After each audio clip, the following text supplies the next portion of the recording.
जय हिंद दोस्तों, स्वागत करता हूं आपका अपने YouTube चैनल सेल्फ स्टडी में। आज मैं आपको बताने वाला हूं, देखिए मैथ का है, ठीक है जी, गणित का क्लास 10th का चैप्टर है आपका 4th, यानी कि द्विघात समीकरण। ठीक है, द्विघात समीकरण का मैंने यहाँ पे क्वेश्चन ले रखा है यहाँ पर, ठीक है, x-3 बट्टे में x बराबर में 3, और जहाँ पे हमें दिया कि x बराबर 0 नहीं आना चाहिए, x इक्वल नॉट 0। ठीक है, तो इसका मतलब ये होता है कि इस पर लाइन खींच देते हैं, इसका मतलब x बराबर 0 नहीं होना चाहिए। ठीक है, अब इसमें यहाँ बोल दिया है, देखिए सबसे पहले क्या है, धराचार्य सूत्र से मूल ज्ञात करो। यानी कि धराचार्य सूत्र क्या होता है, धराचार्य का दूसरा नाम है द्विघातीय सूत्र भी। ठीक है, अगर क्वेश्चन में द्विघातीय सूत्र लिखा आ जाए तब भी जो मैं फॉर्मूला आपको बताने जा रहा हूँ उसी फॉर्मूले से करो, धराचार्य सूत्र बोलेगा या फिर द्विघातीय सूत्र बोलेगा। ठीक है, तो उसको हम किस तरीके से लगाते हैं, चलिए अब वही करने वाले हैं हम। ठीक है, चलिए स्टार्ट करते हैं बिना कुछ देरी के। तो देखिए सबसे पहले हमें इस समीकरण को पूरा सही कर लेना है। ठीक है, अब ये समीकरण अपनी ये सही नहीं है। ठीक है, तो समीकरण इसकी गुणा देखिए हम करते हैं इस वाले में। ठीक है, पहले करेंगे x की गुणा x से करेंगे, तब यहाँ पे भी x की गुणा x करेंगे तो हो जाएगा हमारा कितना, x स्क्वायर हो जाता है। ठीक है, तो x की गुणा x करी तो कितना हो गया, x स्क्वायर हो गया, और माइनस का लिख दो यहाँ पे 3, और ये x आ गया दोनों के बट्टे में। ठीक है, दोनों के मेरा बट्टे में आ गया। ठीक है, इतना क्लियर हो गया ना। ठीक है, क्योंकि मैंने x की गुणा x करी तो x स्क्वायर हुआ, -3 करा, बट्टे में आ गया, सॉरी बट्टे में जो मेरा कितना आएगा यहाँ पे x तो x आएगा। ठीक है, उसके बाद बराबर में मेरा कितना है, 3 आएगा। क्लियर, तो बट्टे में x था तो x ही रहेगा दोनों के बट्टे में, बराबर में मेरा 3 आएगा। क्लियर, अब देखिए क्या करते हैं हम, अब जो हमारा यहाँ पे x है ना, ये वाला x है, इस x की मैं मल्टीप्लाई कर दूँगा किसमें, इस x की मल्टीप्लाई करूँगा इधर में, क्योंकि मेरा बट्टे में है। बट्टे की जो चीज़ है बराबर के उस साइड को ले जाओगे ना, बट्टे की चीज़ बराबर के अगर उस साइड को ले जाते हैं अपने तो वो जाती है गुणा में। ठीक है, ठीक है, अब देखिए क्या करते हैं, तो एक्स स्क्वायर माइनस का 3 बराबर में हो गया 3x, क्योंकि इसकी गुणा हो जाएगी 3 से, तो 3x हो गया। क्लियर, अब क्या करेंगे हम, इस 3x को इधर उठा के लेकर आएंगे, तो इसको कर लो इधर, एक्स स्क्वायर माइनस 3, क्योंकि जब देखो एक्स वाला हम पहले लिखेंगे। ठीक है, तो प्लस का है, इधर आके नहीं बराबर के इस साइड आ गए तो निशान चेंज होते हैं। ठीक है, बराबर के कोई भी निशान, ठीक है, कोई भी संख्या, कोई भी अचार या फिर अचार, ठीक है, कोई भी इधर से उधर हो, इधर से इधर आएगा या इधर से उधर जाएगा, तो जो उसके निशान होते हैं वो चेंज होते हैं। ठीक है, बदल जाते हैं। तो ये प्लस का है, ये तो इसका निशान हो जाएगा माइनस का, तो माइनस का 3x, और जो माइनस का 3 पहले से यहाँ पे है, और बराबर में बचेगा अपना 0। ठीक है, तो बराबर में अपने यहाँ पे क्या आ गया, 0 आ गया।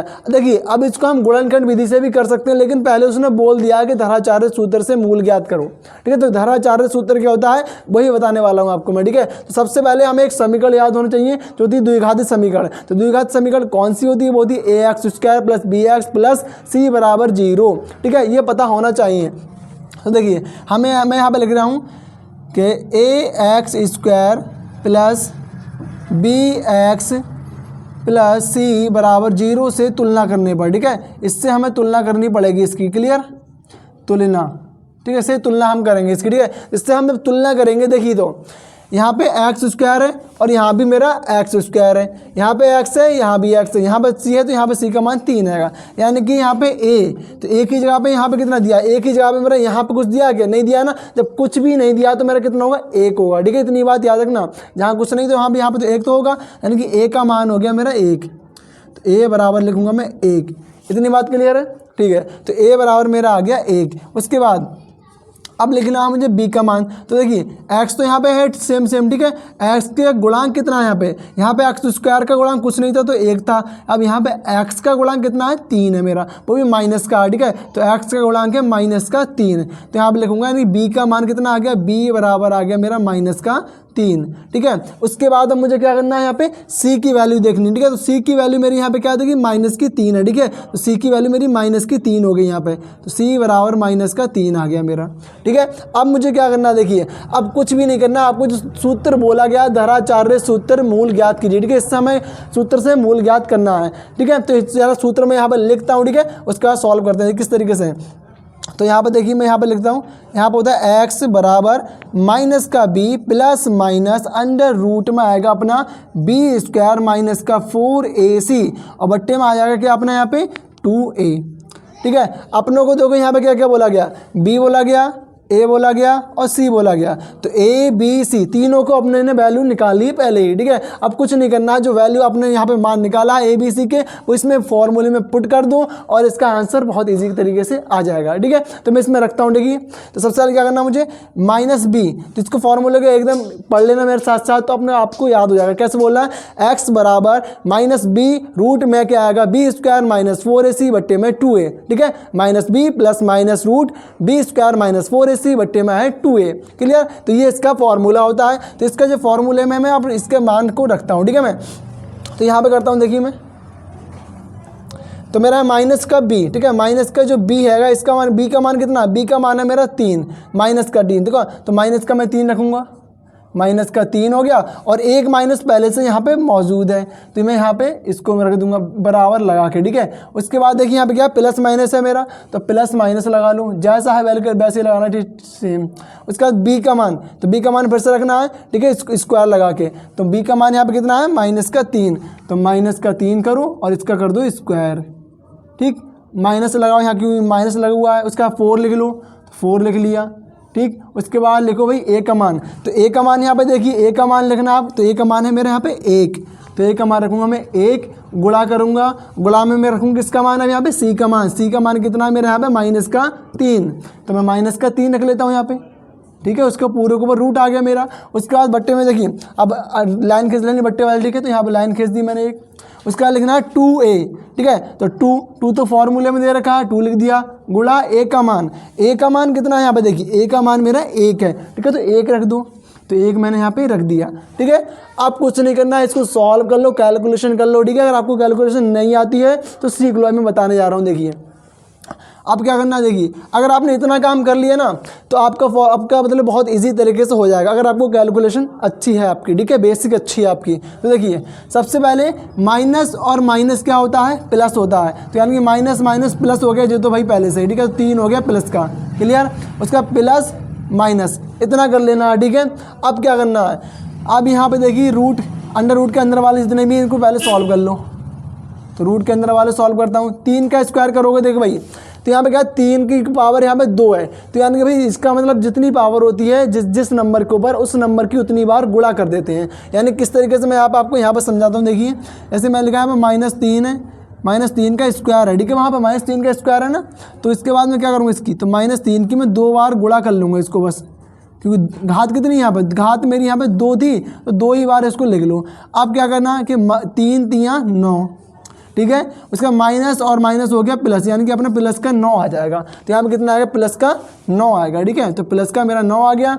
उसके बाद अब क्या करना है, देखिए 4 एकम 4, ये प्लस का, ये माइनस का, तो माइनस ही रहेगा। उसके बाद 4 एकम 4, 4 3 12, ये माइनस का, ये माइनस का, तो माइनस माइनस हुआ प्लस, तो प्लस का 4 3 12, तो प्लस का आया मेरे यहाँ पे कितना 12, ठीक है। इतना क्लियर हो गया। अब क्या करना है मुझे, नीचे वाला जो है 2 एकम 2, तो इसको 2 एकम 2 कर लो भाई, तो 2 एकम 2 आ गया मेरा।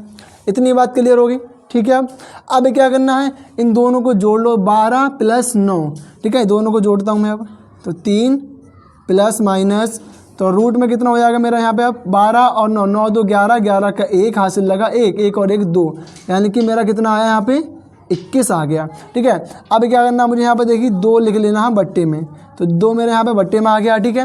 अब क्या करनी है मुझे यहाँ पे, जो देखिए अंडर रूट 21 जो है वो किसी का भी अपना जो है स्क्वायर नहीं होता है, वर्गमूल किसी का भी नहीं होता है, तो हम 21 को तोड़ सकते हैं, ठीक है। किस में तोड़ लोगे, और किसी का वर्ग बनता हो, 3 7 21 होता है, 7 3 21 होता है, तो वो भी किसी का वर्ग नहीं बन पा रहा है, ठीक है अपना। तो हमने क्या करेंगे इसका, यहाँ पे मैंने लिखा है ना, यहाँ पे 3 प्लस माइनस अंडर रूट में 21 बट्टे में 2 मेरा, ठीक है। अब ये पूरा सॉल्व नहीं हो पा रहा है, क्योंकि जो रूट में 21 लिखा है मैंने वो किसी का भी वर्गमूल नहीं होता है। तो यानी कि जो अब मेरा यहाँ पे शुरू होगा सवाल जो है मेरा, तो एक बार इसको प्लस में लिखो यहाँ पे, और एक बार इसको माइनस में लिख दो, यही आपका इसका मूल निकल के आ जाएगा। किस तरीके से देखिए, तो 3 और एक बार प्लस में लिख दो इसको, प्लस का अंडर रूट 21 और बट्टे में लिख दो यहाँ पे कितना 2, ठीक है। ये एक मूल तो आपका ये निकल के आ गया, और जो दूसरा मूल निकलेगा, दूसरा मूल आपका क्या निकलेगा, 3 माइनस रूट 21 और बट्टे में आ गया कितना मेरे यहाँ पे 2, ठीक है।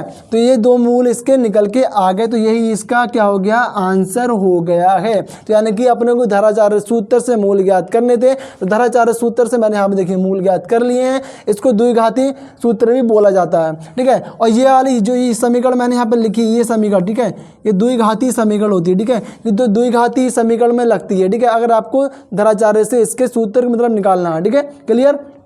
तो आपको ये भी याद होना चाहिए इसके लिए, और आपके लिए ये फॉर्मूला भी याद होना चाहिए, ठीक है। धराचार्य का सूत्र -b + -√b² -4ac बट्टे में 2a, ठीक है। अब देखिए यहाँ पे क्या, अगर अब आप सोचोगे भाई इसको सॉल्व क्यों नहीं करा, तो इसलिए भाई इसको सॉल्व नहीं होगा इसमें भाई, ठीक है, क्योंकि √21 किसी का भी वर्गमूल नहीं होता है, तो इसको कैसे सॉल्व कर लोगे तुम, 3 × 7 = 21, ना 3 बाहर निकलेगा ना 7 बाहर निकलेगा, तो इसीलिए क्या होगा यहाँ पे ये सॉल्व नहीं होगा। इसको एक बार यहाँ पे प्लस कर दो, यहाँ पे एक बार प्लस कर दिया और दूसरी बार में माइनस से नीचे, तो दूसरा माइनस करके लिख दो, तो यही इसका क्या हो जाएगा, आंसर हो जाएगा, ठीक है।